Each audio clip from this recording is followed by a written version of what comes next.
Pak Haji. Napa? Nidam Sari. Oh ya. Anu apa? Bawa sik. Nggih. Titingane nggih. Pun titing nggih. Duh, wong ayu. Wong ayu. Sampun nggih leres. Pepujaning ati. Kaya ngene. Duh kaya leres Pak pun saeno saking gemuruh. Iki melu dagelan aku malu Siono kok. Nggih. Jane aku luwih apik karo Siono. Lah. Niki grup Dagelan. gemuruh kok nggih Pak. Lah iya. Nggih. Langsung apa? Pripun mboten sida? Lho, diguyu kok. Loh, ajare grupe seh Dagelan ana. diguyu kok ya. Mboten, Pak. Mboten Pak nika. Apa to awakku Dewe. Ora apa-apa. Soale ya kur dhewe kok ya. Sebentar. Kon nyekeli, Pak? Oh, tak cekeli ya. Oh, dewaja. Wadakung.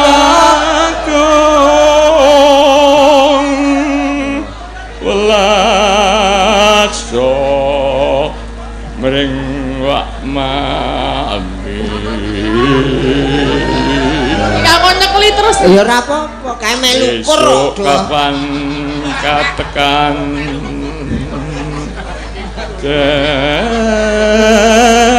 Derelan wong ayu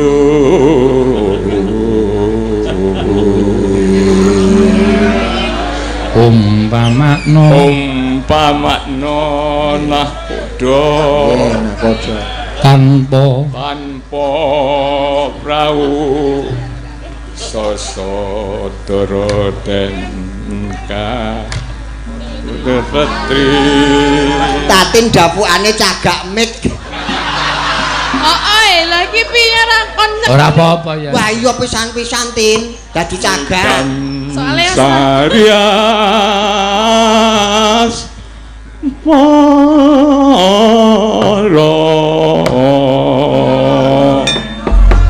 Ya. Sing nyekar Tatin berarti niku nggih Pak nggih. Heeh. Genti genten. Oh, genti. Oh gentenan ben ra kesel. Sinten riyen? nggih Sinten riyen? Kula riyen. Oh nggih. Ya kowe Tin sing mulai kok ya. Aku nek nang omahe le mulai bojoku kok.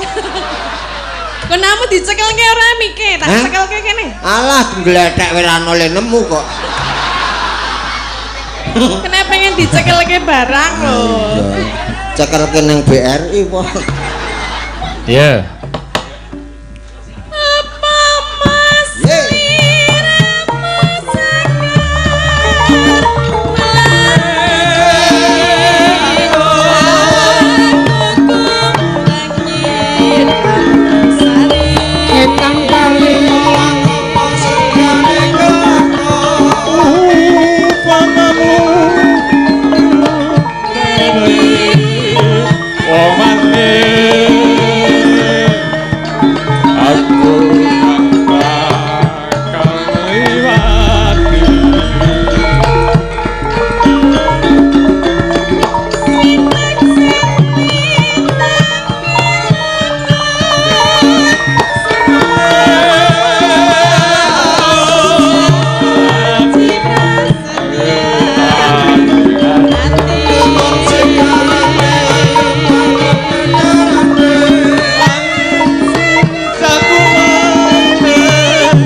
ya, Bu, lamun ya Pak Seno ya. Nggih. Umur wis tuwa, dong Anjir. lagi pilek dan iki ya peda-pedae lah. Anjir. Saya sesepuh Prandanan itu Anjir. supaya gamelan itu rawitan itu tetap hidup di Indonesia. Amin. Nggih, leres. Karena kalau udah demikian nanti belajar di negeri Belanda, Nggih. belajar di Inggris ya. Makanya untuk kalau milenial ini supaya belajar kerawitan. Leres, Mak. Gitu? Nggih. Nak. Nalikane Kabele kepidak ora apa-apa. Kabel ora suarane bapak ki ora kok. Kabele kepidak nek. ayo. Ayo, Tin. Ayo Tin. Nalikane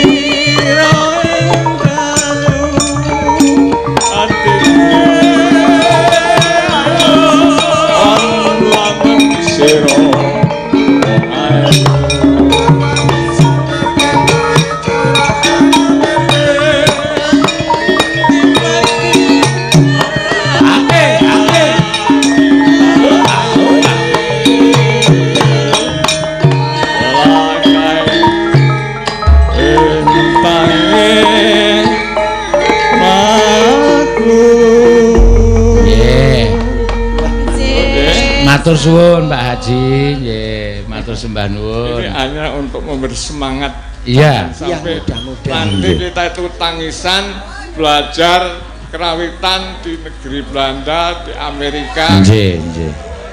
Daya ya, Nggih. gamelan diuri-uri.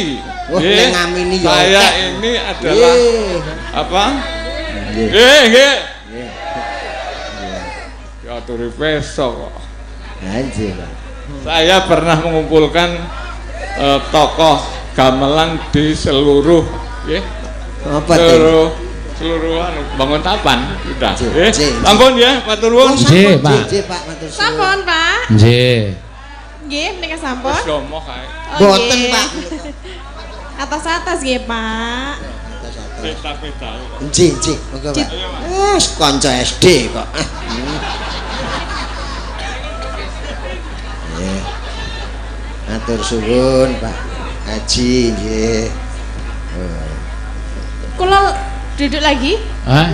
Loh, lah mau duduk apa didudukin? Asline kan bapake sampun mandhap. Oh, lah nggih Mas Eno monggo. Lah kaya kesiono ya dikancani kok nek ora dikancani Siono ki wis mau pesen aku pokoke dikancani Tatin lho ngono. Kok njur arep ditelantarke. Lah apa bagianmu diparo karo aku, Po? Lho, Bagianmu. oleh ning sing jeneng dhuwit ki nek dicuwil-cuwil iku ora payu. Ora dicumil no. Lah nek diparo, Ya umpamane 200, jenengan 100, aku 100 ngono. aku gelem Gelem apa? duwite diparo. Ning nek ati kudu dadi siji ya. Gayane kaya.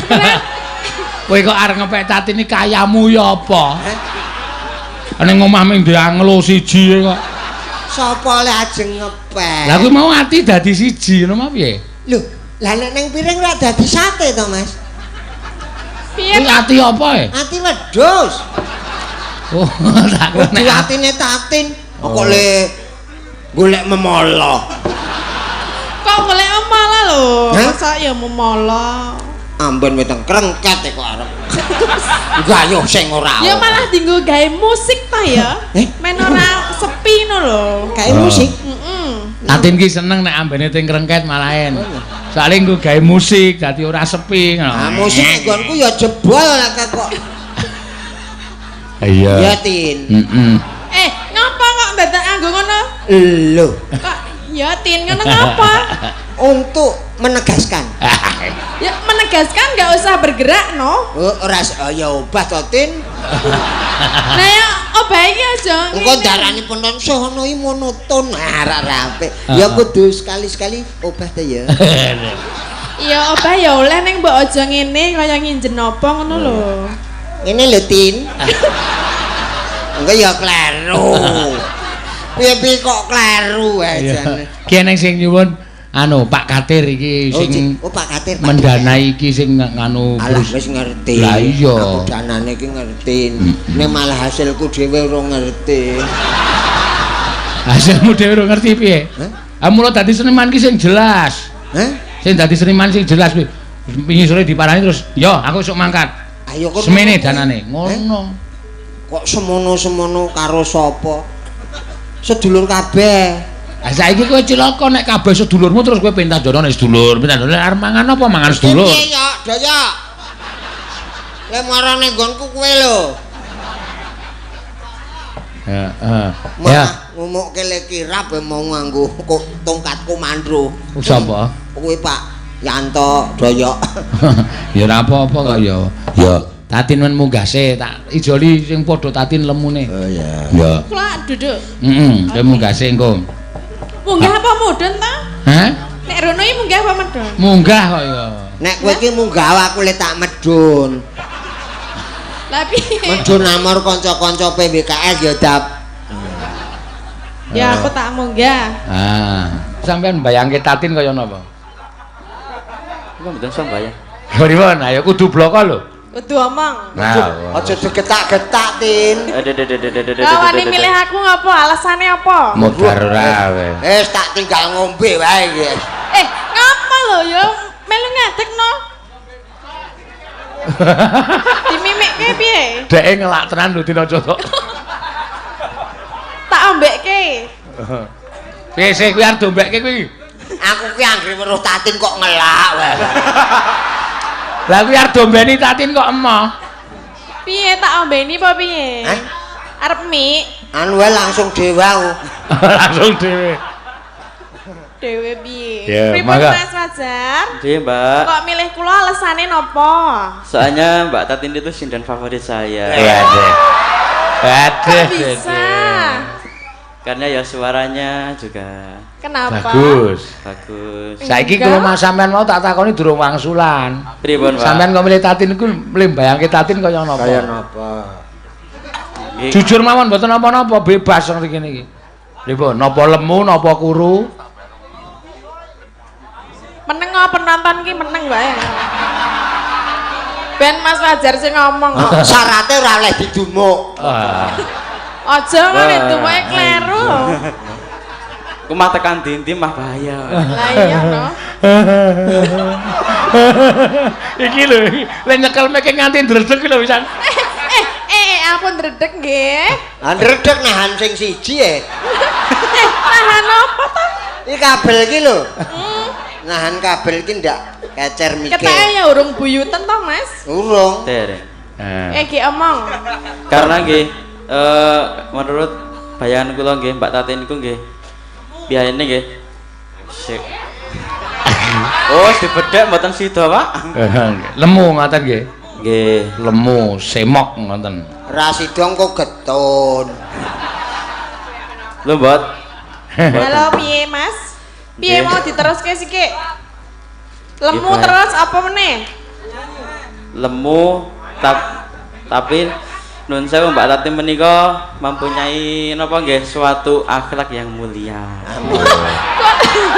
Amin, kok tekan ngono to, Mas? Ya wis sak karepe kok. Mbok omong bentuke wae rasa tekan akhlak-akhlak. Ya bentuknya nggih tetap lemu. Terus? Terus ya gimana? Ya gimana? Maunya Mas Fajar bagaimana? Modar ora wis Maunya ya bubuk saja. Oh, mau bobok ta? Entuk ora apa-apa ora masalah. Ora apa-apa. Ning saka kene ora kena dituntun. Ayo. Tekan kamar, tekan kamarku ora kena dituntun mlaku Modar dhewe. ora, kowe ora nglekar ning sumur. Oh, marah weruh ya. Mah kleru liya-liyane bahaya. Nggih. Monggo Mas Fajar ngaturke digandrung ditutui suaramu Mbak Tatin. Ya. Bawa-bawanipun dandang kula Pak, menika kagem pepingit kagem sedaya kagem kula lan sedaya masyarakat, sedaya umat ingkang Ngrasuk. agami Islam lan agami liya. Nggih. Napa? Nggih. Wis. Nggih dawaken didhawaken wuyung nggih, Pak. Oh nggih, didhawaken wuyung. Ya, mangga. Wasitoti Ora. Aku jujur kok. Wis aku kon ngrungokke wae pales kok aku. Lah kowe isane ngopo lho? Ayo mimik kuwi mah. Oh ya. Oh isane dhewe-dhewe kok. Joget ya joget.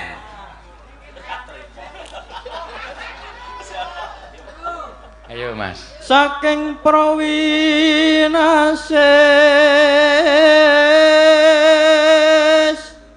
eno ngelingono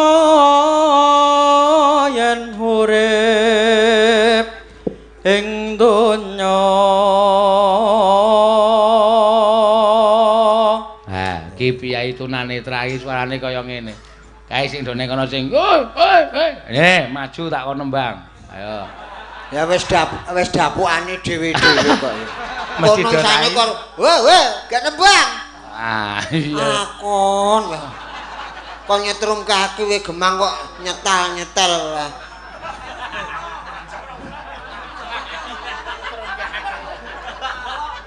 Ayo Mbak Mas Fajar. Ya Mas Fajar ya, Mas. Bebasan mung mampir ngombe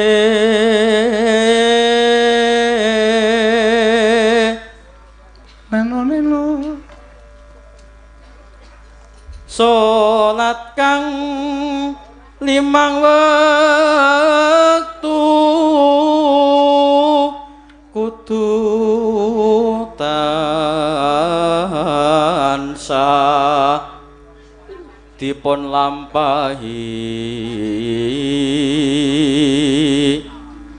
Lelo. iku cakak agama bakar tikang. Kok ya ana swara pitik nang kono engko ge ana sing nyolong ki. Oh, kandang to. Andang pitik Mas. Hati-hati, dirapeti.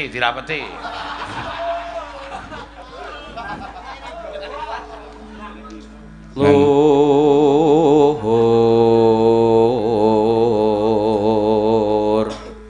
Lelo. ngetohkan tumindak mungkar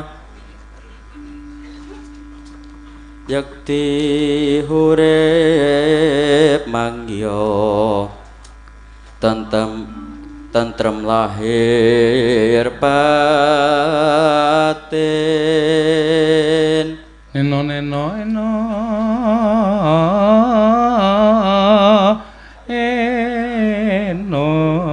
Penak apa? Mang tirokke swara cengkok kula niki 500.000 Mas. Ah, iki. Kayak kemarin. Iya. Eno.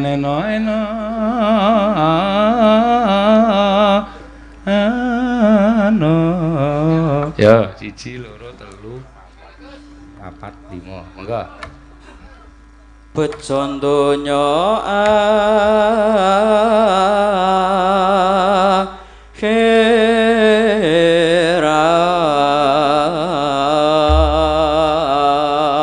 akhirat. Ya, enggak tampani enggak. Oh, bener kok ya. Yo 500. Mriki terus lurus. Ah, hop. Ora ngawur kok ya. Mbok yo ngejak kula. Aku ki ora njaluk. Kok njur nyeluk. Niki tangane mang maju. Nah. Konjur bareng kon terus kok njur digaspol. Iya. Pak Siono ya ora gelem ngeterke lho. Iki kita tak terke semlang nek dibagi. Ya ora ta ya. Yo ndiki mawon. Niki ngidak kabel kula nggih. Men tidak wae nek ming kabel Siono iki. Sampeyan saya Apa? peyok. Ya, didhawake napa Mas Fajar? Wuyung. Uyung. Nggih, sing nyekar Mbak Tati napa sampean? Paron.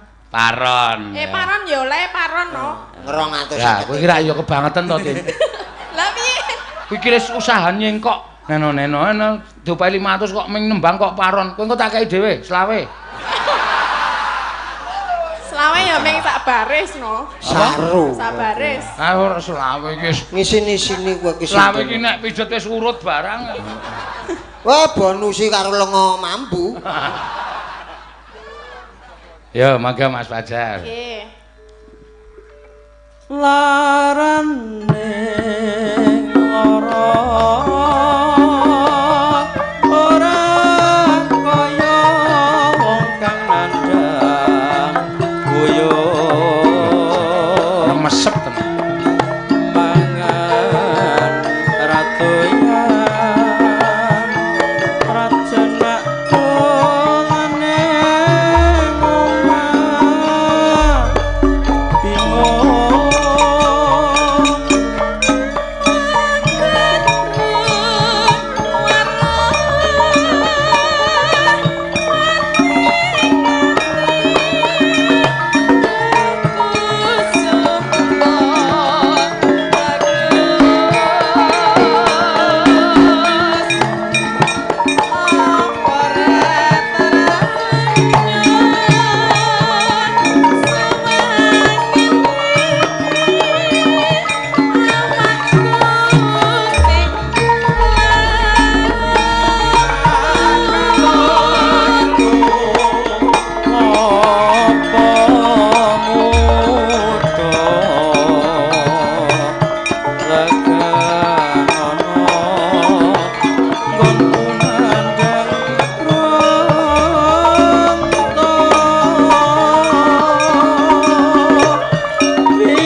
Lenggah neng pendopo ngrungokke lagam udute nganggo kipa.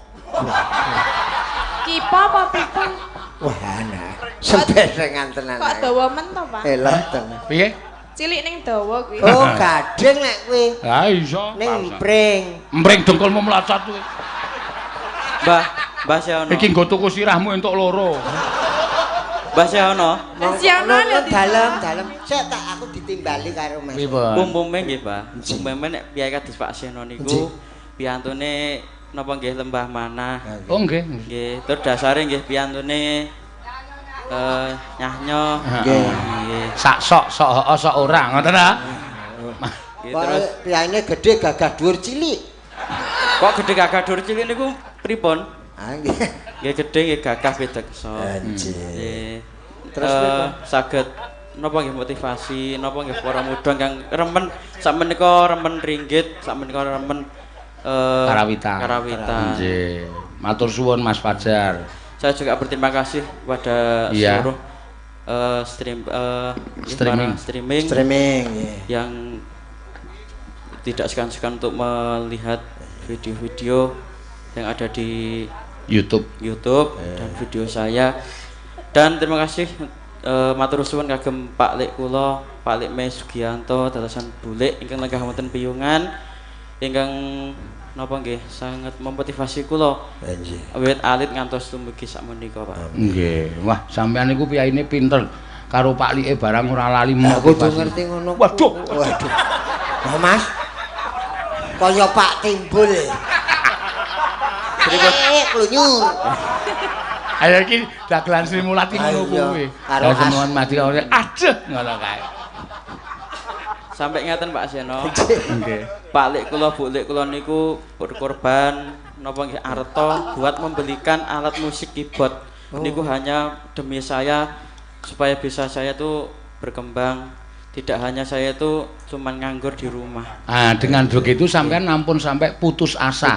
Sampean harus terus berusaha belajar keyboard sik pinter. Sesuk nek sampean iso golek duit saka keyboard niku, syukur bae sampean iso ngundurke artane Pak Le. Nggih ta? Niku jenenge imbang. Ngoten niku mboten kok ditukoki keyboard sampean terus males-malesan ming tanane nat. Ayo wis. Kaya wong tawa susu. Nggih. Juga buat adik-adik saya barangkali ini streaming kru saya Sofi Entertainment. Oh iya. Wah kok mereknya kok kaya pembalut Sofi Entertainment. Mboten.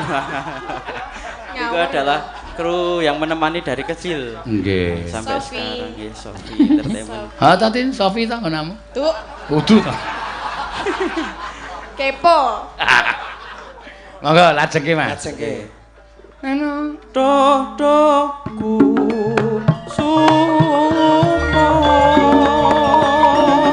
ora krasa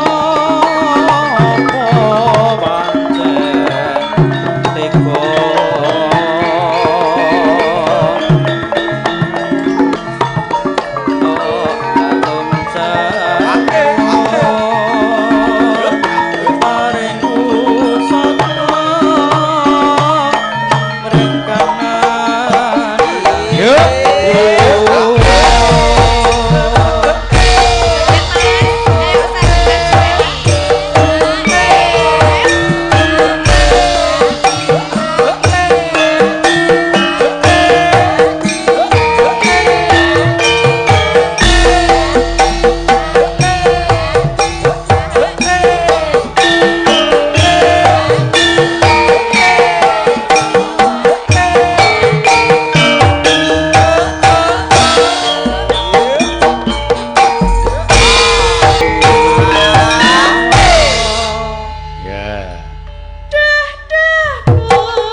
Matur suwun Mas Fajar. Nggih, sami-sami. Ayo. Kula terke napa pripun? Nggih. Kok arep laku dhewe diterke apa ora? manut. Ya manut ya meneng wae aja obah sih. Manteng.